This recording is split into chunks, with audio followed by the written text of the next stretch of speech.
Good evening, and welcome to this week's Black Mental Health is Black Health. I'm your host, Bronwyn Lucas, licensed professional counselor, whose job is to help you become a better you. And tonight, we're going to talk about taking care of yourself. Our guest will pop in shortly, but you know how we do. We start off with some deep breathing.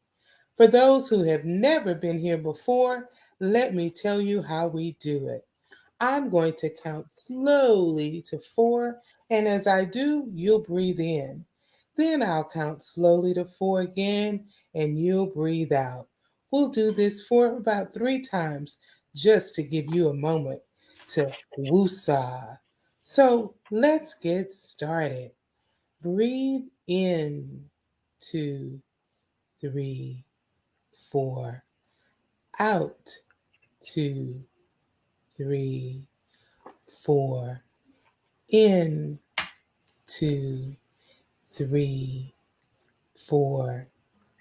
Out, 2, 3, 4. One more. In, 2, 3, 4. Out, 2, 3, 4. Just a moment of woosah. How was that moment of woosah for you, LaSonya? That was good. Woosah is always good. Yes, and tonight we're going to talk even more about that woosah moment. So, tonight we have our wonderful guest, LaSonya Hughes. And as always, I ask my guests to introduce themselves and tell us something cool about themselves. So if you're on, I want to encourage you to share on your Facebook page, share this so others can hear this great news and information about the benefits of self-care.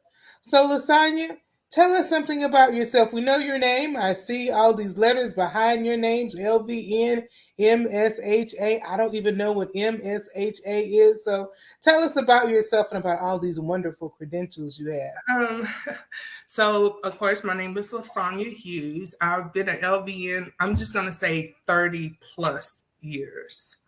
And then I have my Master's of Science in Health Administration.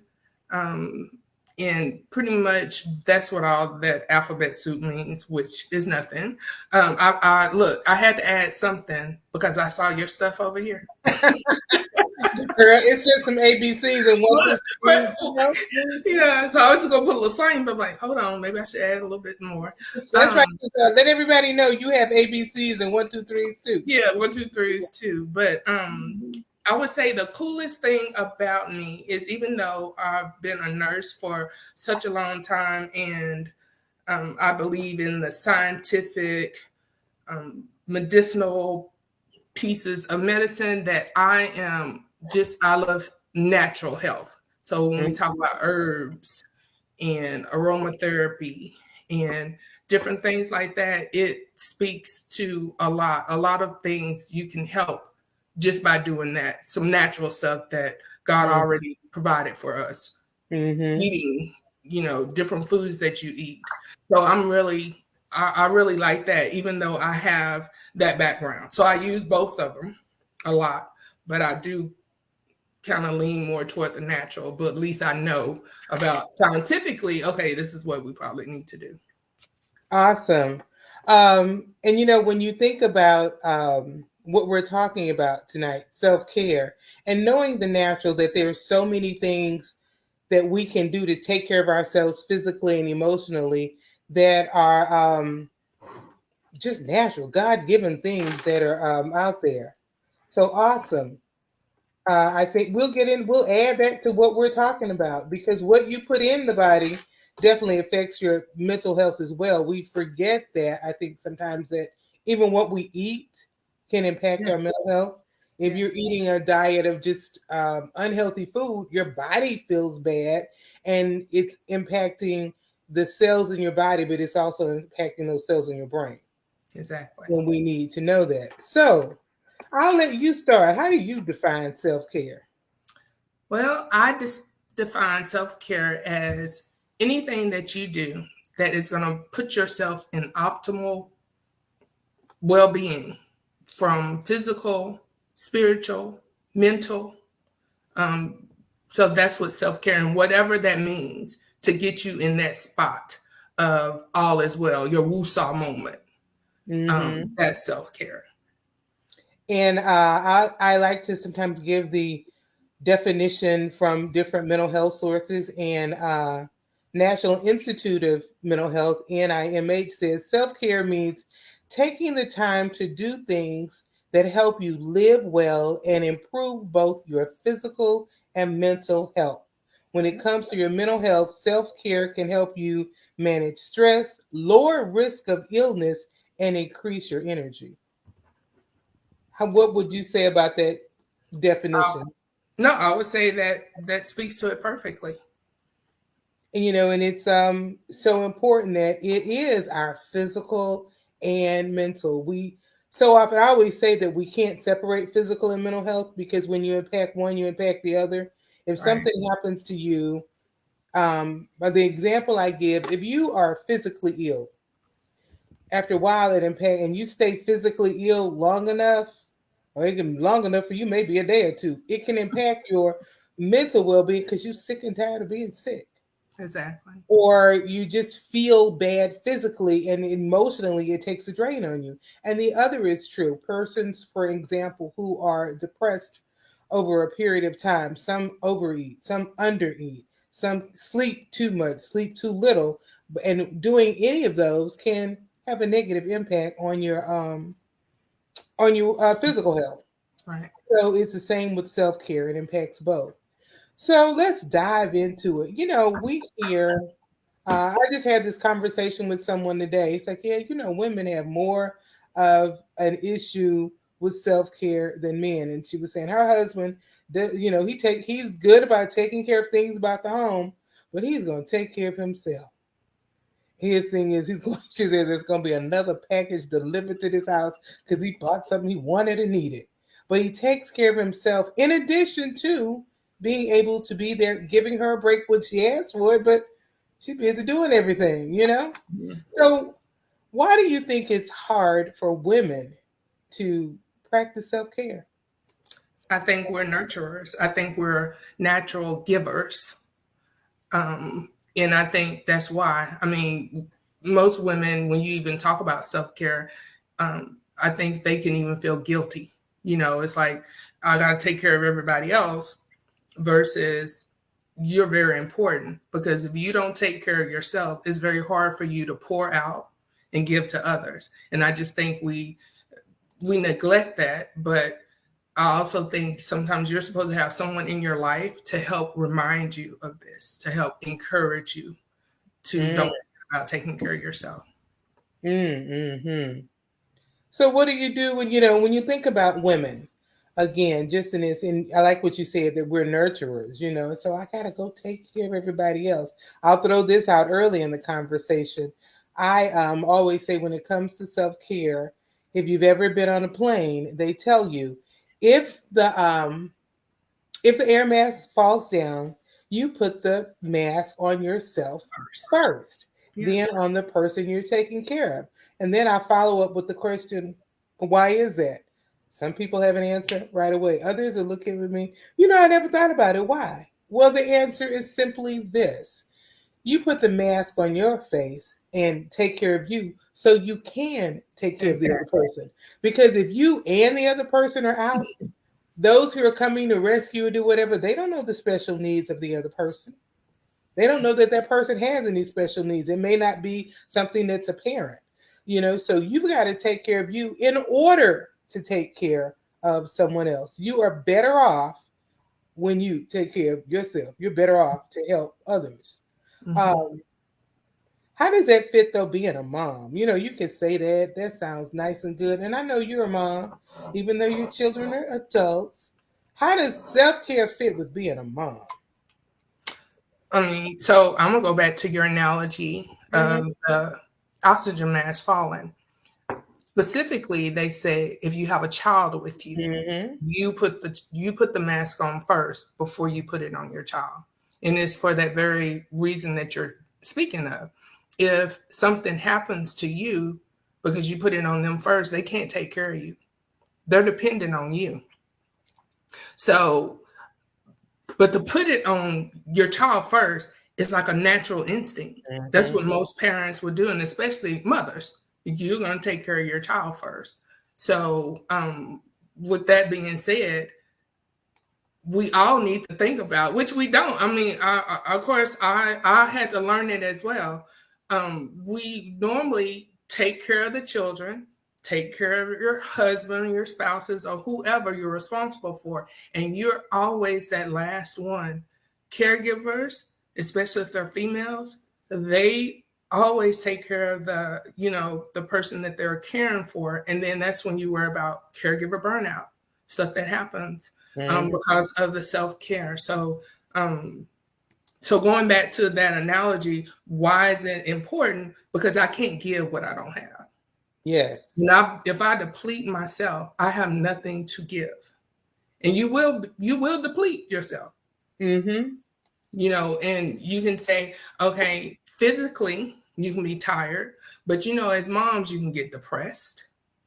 You can feel like, um, what else is my purpose? Because, I have my children, but is it more? What else? And so if you don't take care of yourself, you'll fall into that. And to me, you're not going to provide healthy care for your children. Right. You're not giving them the best that they deserve. Hmm. Sometimes I will ask, people who are, when we're discussing this self care, so, our children learn more about what they see than what we say. So we will tell our children we want them to learn how to take care of themselves. And I said, do you want your child to be just like you when it comes to self care? Well, no. Oh, well, why are you doing it? You know, what is the from a Christian perspective, I'm gonna throw something out to you, and I have a graphic to go with it, but I'm gonna see what you have to say first. Have you ever heard of the joy triangle? The joy triangle? I don't think so. Let me see if I can pull it up. We're gonna try this. Ah, yes. The joy triangle shows us this way: Jesus, others, and you. I'm saying this is in red because I'm saying it's wrong. What can you look at this and tell me what might be wrong with this triangle? I mean, it's the triangle itself is upside down. Ah, okay. Supposed to be the point and out. Mhm. Now if we're looking at Look at the word. words, Jesus, others, and you. Well, I mean, it spells Joy, so that's joy. But so for a Christian, I think of when it says we're supposed to love God, with all our hearts, all our minds, and all our strength. And then the second is to love your neighbors as you love yourself. So, in order to love your neighbors as yourself, you got to love yourself. Thank you. So the second one that people, and this is what was presented to me years ago, and when I first heard it, I was young. I was like, "That's not right." You're at the bottom, and it also says you love Jesus and others, Mhm. not yourself and others the same. So then sometimes people see this way: we have to put others above ourselves, and then the Jesus is still down here with you. Mhm. When we and I agree with that verse. It says, "Love your neighbors as you love yourself, the way you love yourself." So I say the best way to look at it is this way. Yes. But so often, this is what we're taught, that you are at the bottom. And when it puts us at the bottom, it's not right, Right. even from a spiritual sense. So when it comes to self care, I like to point that out, that this I feel is the right way.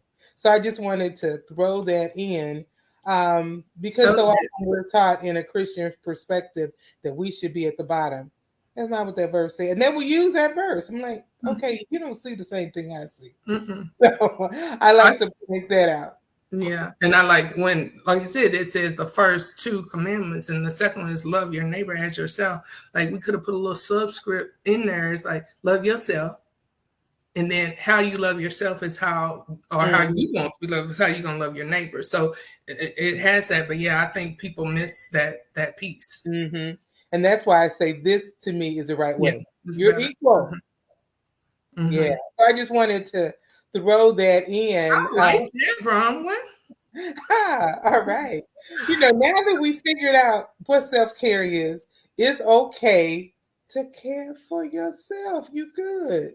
Um, there's some out of the box things we can do, and you talked about being into natural things that we look at. So Mhm. I've heard this term, and I think I'm getting it right. Sound bathing. What is that? It is sound, so musical sounds, because Mm-hmm. sounds have megahertz to it. Mm-hmm. And so scientifically, when you some of the megahertz that the sounds give off, they're saying can be healing for your body. So when you look at it, it's like I just say I liken it to your TV kind of, well, back in the day when your TV messed up, they come hit it, that Mm-hmm. little, and probably vibrates or whatever. So sound can vibrate. It vibrates your Mm-hmm. cells and different things, so they can move it in order. But it's different kind of sound, so it's different megahertz. They do it with tuning forks. You can hear that Mm-hmm. sound. They do it with what they call crystal bowls, and it's like music. And so each one of those sounds has a megahertz, and um, it's for healing, de-stress and anxiety. It's each bowl has its own megahertz. So I just think I've had it done, so I'm participating in it. So it's definitely different. So, what was it like tell me about that some more? What's it like to Um, participate in that? so you get, of course, you relax, and you relax. And so we were laying on mats, and it's different. It's not just bowls. I think she had chimes, um different things. And so biblically, remember how David could play the harp to Mm-hmm. soothe Saul. They said it would soothe him, right? So um it's the same for us. It's a sound. So we would lay there, and then she would just do different things. So I can tell you, I was having, think probably something going on with my sinuses, and I don't know which sound she did, but I actually could feel like the different pressure going on my head. I actually kind of like was getting a headache, and I thought, what is going on? And then other sounds is like the release of tension. But sometimes when you listen to music and you listen to certain things, it happens anyway. But this is, to me, more focused, because Mm-hmm. when you're hearing that sound has resonating, and you hear the vibration of, I'm imagining like, wow, this is definitely, I'm feeling this in different ways. So, Mm-hmm. and different people have different responses toward them. So when it was over, everybody got up and shared like what they were feeling. If I remember, it was like, okay, I had a little tension in my neck, and whew, that felt good. So I think I even might have went nodded out a little bit, Mm-hmm. but yeah. So it was nice. It was nice. It was And different. when you think about it, something that just came to my mind: how much of a percentage of our body is made of water? And when you think about it, if you would take a tuning fork or anything that has vibrations on water, it's going to move that water. Mm-hmm. And different frequencies are going to move the water different. You can try it. Take a tuning fork that's A, and you hit it on the water. Just set it on the edge of the water. You're going to see the little waves ripple. Take one that's G and put it, and they're going to move differently because it's a different frequency. So Exactly. I'm wondering if that's some of how the sound bathing works. It's, Mm-hmm. and that's, I just thought about the water in our body and the percentage of water, but our cells and everything are encased in all that water. Right. So it's a logical step for me to see Mm-hmm. that. And like I said, it's scientific. People can say, Mhm. "Oh, when you say sound bathing," I had to go look at what was the scientific piece of it, and going back to look at each sound has a particular megahertz to it, and based on that megahertz, that vibrational level, and then how they said it actually affects your body. And so did research on it. So it's not like People say, oh, this new age, it has nothing to do with that. It is actually scientific proof that this is beneficial. Where do you go to sound bathe? So I mean, it's different. The particular one I went to was someone did something. It was it Dog Canyon Creek by oh, what is that? Joe Pool Lake is Mm-hmm. Dog Canyon. But you can look online, and you put it in. I'm pretty sure you can see different people. Um, but yeah, that was the lady that so it was in combination of something we did. So we did the sound bathing, but she gave me her card now. I can't tell you, I really remember. I have to go find the card, but I've seen different people do it. So you can actually look online and Google. So for those that are in the Dallas area, the Joe Pool Lake is at the Cedar Hill Cedar side. Hill. Mm-hmm. It's in Cedar Cedar Hill. Hill, but if you're in other areas, or even other areas of the Metroplex, you can look for sound bathing if it's something you've never heard of. And so, if you're still skeptical, I'm thinking as we go through, here is a simple way for you to just begin to embrace the thought and realize, as she said, it's not new age voodoo hoodoo or what people want to. Ooh, it's mystical. It's all of this. No, it's science. If you were to take a keyboard, and you can even go to your computer and type in piano keyboard and hit one note and hit a different note, you'll notice they sound different, right? They sound different because they're operating in a different frequency. And some notes make you even just a single note. The Are some chords like a minor chord versus a major chord will make you feel different. So when you listen to different notes individually, you might feel a little different. So Mm-hmm. yes, that is, just to make it a simplified way to understand how frequency and sound can even impact how you feel. Just as in you types of music. What were you gonna say? I was gonna say I even spoke to a music therapist Mm-hmm. because I wanted to ask them what was their take on sound Mm-hmm. healing. And they actually said that no, they agree because even in music is part of therapy and the sound healing um, is different than having therapy because Mm-hmm. it actually is dealing with your cells. Your cells are actually being affected by it. So after me doing that research, so I went to people and like, okay, what are you thinking about? Same thing as a Mm-hmm. Christian. what, Mm-hmm. what is this? Because I know this is scientific, but yeah. So I asked a music therapist, and they Mm-hmm. she was like, no, and she actually gave me someone's I think it's called Musica. It's a book by um, some doctor, and she recommended, and she said he speaks to it. Okay. Yeah, I think it's called Musica. Okay. Yes, I've heard of that. Hmm. So yeah, yeah, and it's an out of the box way. So I'll share one and then I'll ask you about another one. And I'll talk about grounding or earthing. And a lot of people don't know about that one either. And earthing is really a bit, the definition is sinking the body to the natural rhythms of the earth. And we were talking about the rhythms of sound. Um, when you're grounding, some of the benefits are it can improve your sleep, normalize your night and day rhythm in your body, reduce pain, reduce stress, and it shifts the autonomic nervous system from sympathetic toward parasympathetic, which means it's going to increase your heart rate variability, and it helps with wound healing and reduces blood viscosity. And that's a lot of stuff. So, what is it? Um, Simply put, it is a way of you connecting back to the ground. Some people can remember when they were young and will go outside and play barefoot and play outside with no shoes on and you're running through the dirt. And if you look back more than 100 years ago, when people wore even outside in shoes, our shoes were thinner and they were made of leather bottoms typically. And then we get to the tennis shoes and the thick sole shoes and you're further and further away from the ground.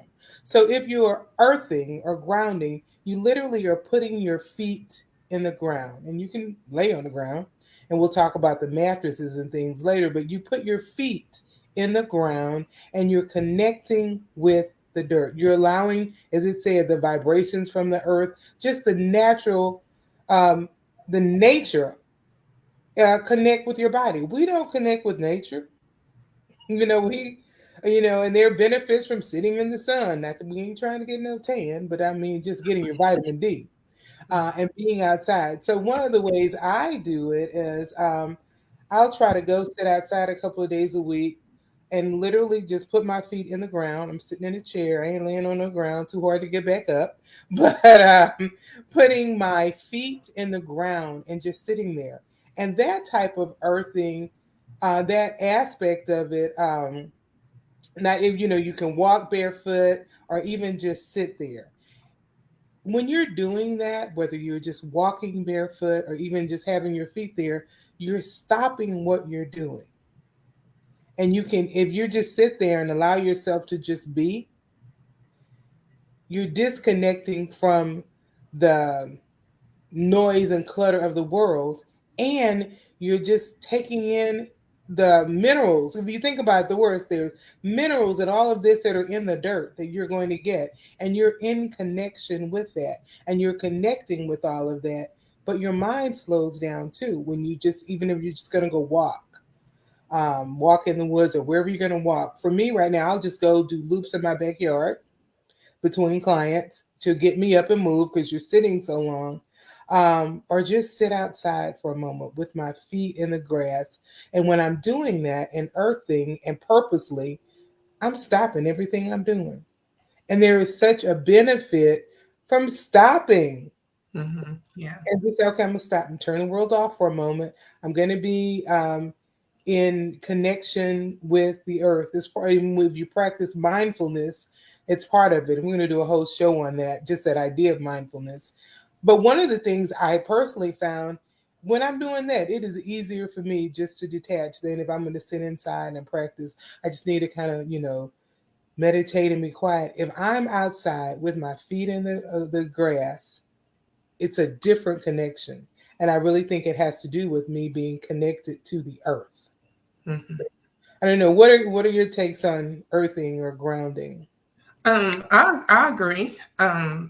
Like I said, back in the day, as children, we played in the dirt. We made mud pies. I don't even know if Yeah, kids know what mud pies are I today. know. Being the youngest, I was forced to taste the mud pie, but that's another story. Yes, we Yeah, did. yeah, we won't talk about that. But yeah, I agree. And I think one of you were talking about grounding and earthing. I think it ties into the forest piece as well. So tell us But that it that forest bathing. Yeah, so a good Tell us friend of about mine, that. well, a good friend of mine introduced, I think it was her first time too, because she know I'm all into that. So she introduced us to forest bathing. So pretty much what it is you're actually going out into a forest and you are just immersing yourself in it. And here you go with the mindfulness. You're being intentional and you're being mindful of what's going on around you. When I ask about it, it's more of a Japanese Eastern culture, and that they actually said I forgot what it's called. I think I wrote it. Shirin Yoku.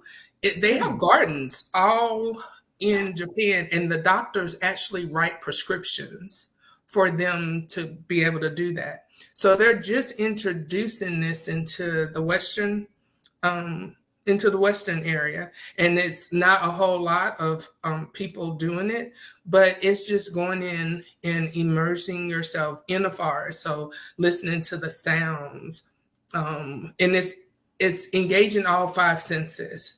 So you're talking about your hearing, seeing, Mm. smell, um, just the different textures, and uh, and like you said, being quiet. So it's being intentional. When we say mindfulness, you're being intentional of what you're trying to think. It's not like I'm wiping my mind clean and it's just gonna be empty. No, it's actually me being intentional about trying to disconnect from all the hustle and bustle, Mm-hmm. disconnecting from work and from whatever else is going on, and actually immersing yourself in nature. So within that forest bathing, you can sit. I mean, you can sit down. So you talking about grounding, earthing, same thing. So you can do all that within, and it is. I know for a fact is known to decrease blood pressure, Mm-hmm. anxiety. I just thought it was awesome that they wrote prescriptions. And I'm thinking, oh, we need to do Yeah. that over here because prescriptions mean insurance can take care of it or whatever. They actually Mm-hmm. write prescriptions and they have those gardens set up like that. So I just thought that was the neatest thing. And my bias, and this is I'm going to say my bias. We're not going to write prescriptions for it because they're not going to make enough money off of it. But Yeah. since we might not be able to get a prescription for it, but it's something we can do. I would love if someone in there said, I'd love a prescription for that. I totally would as well. But it's something we can do. And here's the good thing, it doesn't cost a thing. Yep. Let's say you don't have, I'm fortunate enough to have a backyard, but if you don't, if you have a balcony, still go outside. But find some dirt to put your feet in. And you're right, we played in the dirt. We did. Mud pies are just going outside and playing in the dirt. I Mhm. remember we would dig up. You could dig up, put bugs in a jar. You wanted to watch them do all that, but you had to get in the dirt. You had dirt on your hands, dirt on your feet, dirt on your face, definitely dirt on your clothes. But we were in the dirt. And if you think about it, generations now and how we appear to have more and more health issues. You're in the medical profession. We can think about we have more disease, more this, and each generation is actually sicker Mhm. physically. Kids don't play outside like we did back in the day. In some neighborhoods, it's just not safe. You know, and that's a reality. But in some cases, it's because of the wonder joy of electronics, and so they're easier and more comfortable playing inside on a device or Xbox or phone or tablet. And so if you spend more time doing that than playing outside, that's taking away some of that time they would have just outside in the dirt playing football, playing this, whatever, literally rolling in the dirt, is what kids would do. I'm just wondering, well, this is just a speculation on my part. Do you think that has anything? Do you think there could be some correlation there? From being Not outside. being outside, they not outside, and we're seeing more and more illnesses with generation after generation. Could there be some correlation there? I think so. And think about when they tell. I mean, I know people are familiar now when they tell you have a D3 deficiency. A lot of No, time no, that's okay. Tell them what that is. from the sunlight. It's a nutrient that's in your body. Mm, People associated with you have calcium, and then you have vitamin D for the bones, but D3 affects a whole lot of things. And I'm going to say, um, for more melanated people, it's harder to get because everybody's inside. I mean, and that's everybody. So D3 can affect that. It can affect diabetes. It can affect blood pressure. It can cause a lot of issues that people don't know about. And I know that a lot of people are being identified as having a D3, and it's mm, because we don't go outside as much as mm, we used to.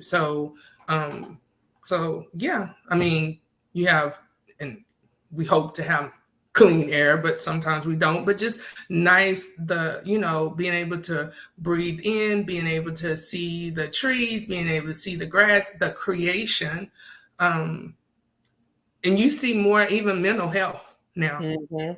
um, mental health issues, and it is because of the very thing that you're talking about. So yeah, it is a correlation. I mean, it's a huge correlation, and they tell. I mean, think about it. Everybody tells you, people love to go hiking. Go out to the mountains, get away. Go out to the lake. Mm. So that is getting outside. That's getting back into nature. Mm-hmm. This is where we originated from. So of course, we didn't have all these. I call it a what is it, cement jungle.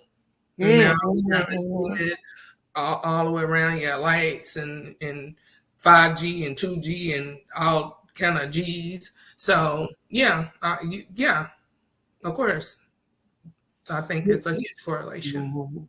And I know for me, before I moved up here, when I lived in Houston, one of my things to do was to go to Galveston. And I disclaimer, it may not be a beautiful beach, but it's ours and we love it. And there are parts of the Galveston where it's not the part where everybody goes, but smaller little pocket parks, they call them. And you literally drive your car onto the beach, to the edge of the water. As far as, as safe as you want your car to be. So you get out, sit in the back of your car, and you're right there. My stress reliever was to go, and I didn't know I was grounding or earthing then because I'm taking my shoes off, take the little chair out of the back of my car and sit. Fall asleep, wake up, go walk, come back, sit, fall asleep, and I could be there for a whole day, Mm-hmm. me alone. And I hear the voice of God in nature. So I see the birds flying, I see this, and I knew where to go where it was very few people. And didn't realize that's really grounding because literally my feet were in the sand, and just sitting there. But you do positively disconnect from society, from everything, and the mental health benefit is it does slow you down. It's and physically your blood pressure is going to drop because you're just there. You're getting that vitamin D that you need just from sitting there. And that's the one thing I don't like about living in the Dallas area. Oh, no water. Lakes do not count. They don't. I can't go put my feet in the sand with lakes. So that doesn't count for me. I will go sit by a lake, but it's not even second best. It's third best. I don't have a second best. Mm-hmm. But I guess walking in the woods would be the second best. But, finding that way to connect with nature really does help with that. Just this is for me. And when you do it, you are disconnecting from everybody. We're about out of time. We got about a few minutes left. What do you know? And if not, I will share. What do you know about a labyrinth walk? Well, I'm gonna let. I mean, what I know is what we talked about before. Just even knowing the difference. Mhm. So I'll let you. You can look. Okay, I'll You tell the them expert about a on this.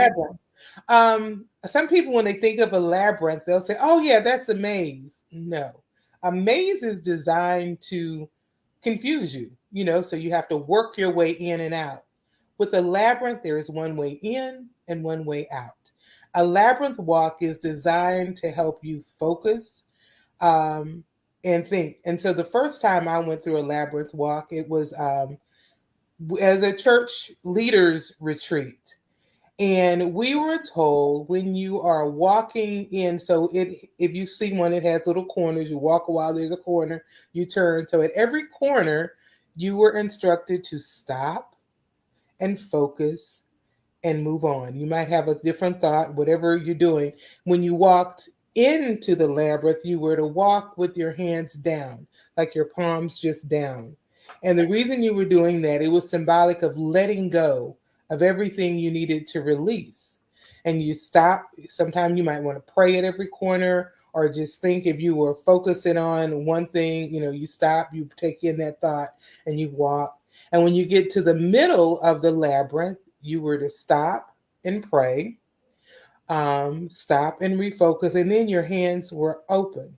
They were up, and they were up because you were able to, at that point to receive.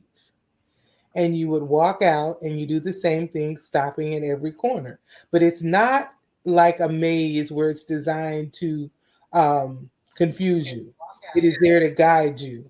So it's really cool to do. It is a really good, another way of that nature, connecting with nature. And they talk about doing it barefoot. I've done a couple of labyrinth walks, and there was one in Houston I will go to, and it was, you could see it. Some have hedges, and I don't know about walking in hedges barefoot because I need to see what's under, but some are just flat on the ground, and I would do them barefoot. And this is before, see, I was grounding and earthing before I knew what I was doing. But I Mhm. knew there was this connection to the earth. And it's a physical, mental, and spiritual connection to being just in the earth. Mm-hmm. So these are just some things, that I find uh, beneficial. Um, as we come to the end, our goal tonight was to share some take self care to a different level. We think about taking care of ourselves, but we stop at that. Oh, you just need to take care of yourself. Well, tonight was designed to show some unique ways that you may not um, be aware of to take care of yourself and see the importance of just nature. When I think about it, the ways we talked about being in connection with nature. And, come on now, we don't always think about that. We're not, I'm going outside. What? No. But man, God created the heaven and the earth. So let's get back to the earth and connect with the earth. Man came from the earth, out of the dust. So we need to understand that. So whether it's grounding, whether it's sound bathing, whether it's a labyrinth walk, whether it's just sitting outside, it's not so hot now. In the summer, I wasn't outside in that backyard. It was too hot. It was hot at 10 o'clock at night. But now is a time of year. Just go sit. If you don't have if you live in an apartment and don't have that, go to a park. Put your feet in the grass and see how you feel. I challenge you to do it and see how you feel.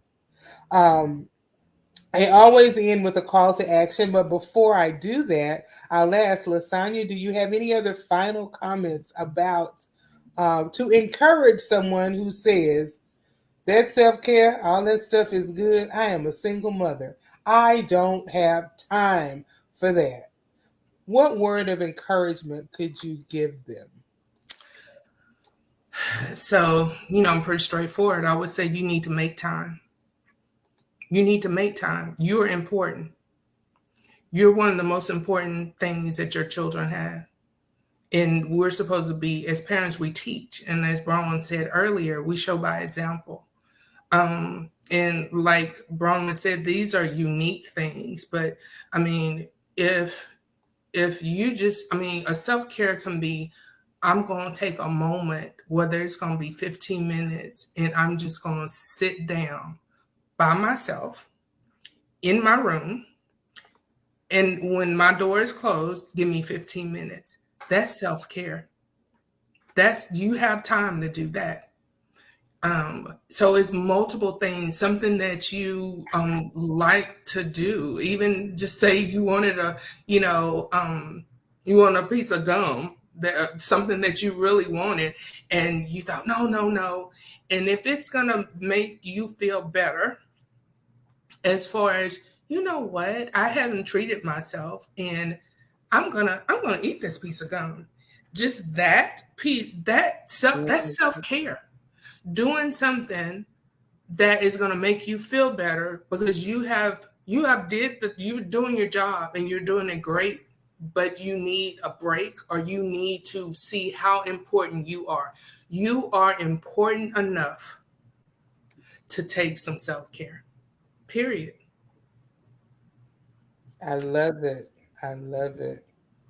Um, I wanted to remind us as we close that when I led the NIMH National Institute of Mental Health, it said, that self care means taking time to do things that help you live well and improve both your physical and mental health. It helps you live well and improves your physical and mental health. So I wanted to, as my call to action, to state that let's take care of our mental health. Yeah. Let's take time for ourselves because it will improve your health. So today, the second point is do something for yourself. Like she said, if it's true, your favorite piece of gum, do it with the intent of I'm doing it for me. Thinking about yourself. Why am I chewing this gum? Because it's for me. I enjoy it. I am eating a Jolly Rancher. Why? Because I went old school. Because not too long ago, my son bought some Jolly Ranchers and said, "Here, Mom, which one was your favorite color?" And it was the green Jolly Rancher apple. That was it. It was the green one. So he bought me some green Jolly Ranchers. Do something silly just for yourself, something that will make you smile. And the last thing, well, I always say vote, vote, vote. How you vote impacts your mental health, your physical health, and even your spiritual health. Even how it impacts your self care. Because what if someone's enacting laws where they're taking money away from public parks and public spaces and hiking trails? You won't be able to do this. So, all of these is so important to vote. I've asked people for the month of October to practice giving and gratitude. It's my birth month. And I ask you to help me share. I'm one of those old school people. I want the whole month, right? But mine is to help others celebrate. So, what I'm asking is that you help me celebrate my birthday by giving in gratitude. Gratitude every day, write down one thing you're thankful for. And even if you have a horrible day, you can be thankful that you made it through. This week has been interesting. I'm finding you got to get what fixed in the house and what, how much, how many digits in that number that you want me to, the amount of money you want me to give you. But you know what? I'm thankful. Can't say I have all that money that I'm going to give them, but I'm thankful that I will be able to make it happen. So you can be thankful even in a negative situation. By giving, I don't mean giving money. Give of yourself. And sometime it will be, maybe you're going to treat somebody to lunch, to dinner, to breakfast, to a cup of coffee. Or maybe it's you just give somebody a smile. Maybe it's you stop and talk to the cashier and say something kind. So practice giving and gratitude this month. Help me celebrate. Well, I am Bronwyn Lucas, the transformational therapist, here to help you become a better you. If you find yourself in need of therapy, reach out. You can find me at ablecc.org, and it'll have ways to get in touch with me. Next week, we will be talking about what's it like to care for parents with Alzheimer's. I have a guest coming on who's going to share her journey. So, first, we talked about taking care of yourself because you may need to be there to take care of others. So, I will see you next week, same time, same place. I look forward to seeing you again. Bye and have a thankful Thursday.